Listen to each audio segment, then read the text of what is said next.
fitiavako anao, mbola tsy miova, mbola dorentso be, fitiavako anao io,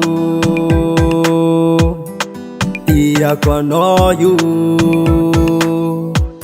Ok raha valite, fa zao no tadidio, fa tiako anao, ataoko iaby zay azo atao le, iarahako aminao, aza manahy anao, fa ny fitiavako anao tsy mifafa, ataopoko ato. Fitiavako anao, mbola tsy miova, mbola dorentso be, fitiavako anao io,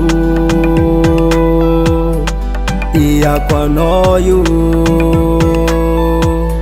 Ok raha valite, managna anao no mpagnarifo, tsy mametaka banderole, fitiavako anao tsy arifo, fa mandraky izay matokisa valeranao, fa mandrapavatiko zao manangy, fonogna itianao zao viavy, itianao sy anatranao nataoko voady, aza manay le iafaiano alaiko valy, olambany akony amitsikaro, ka mandraky za fitiavako anao, mbola tsy miova, mbola dorentso be, fitiavako anao io,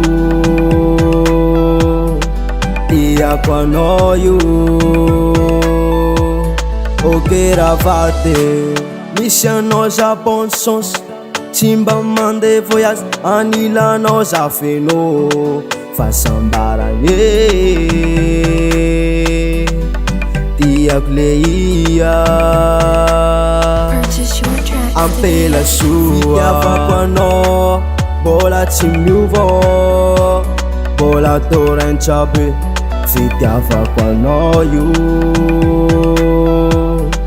tiako anao io.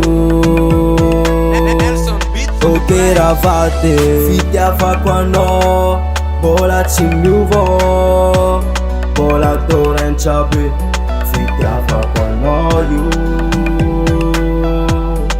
tiako anao io.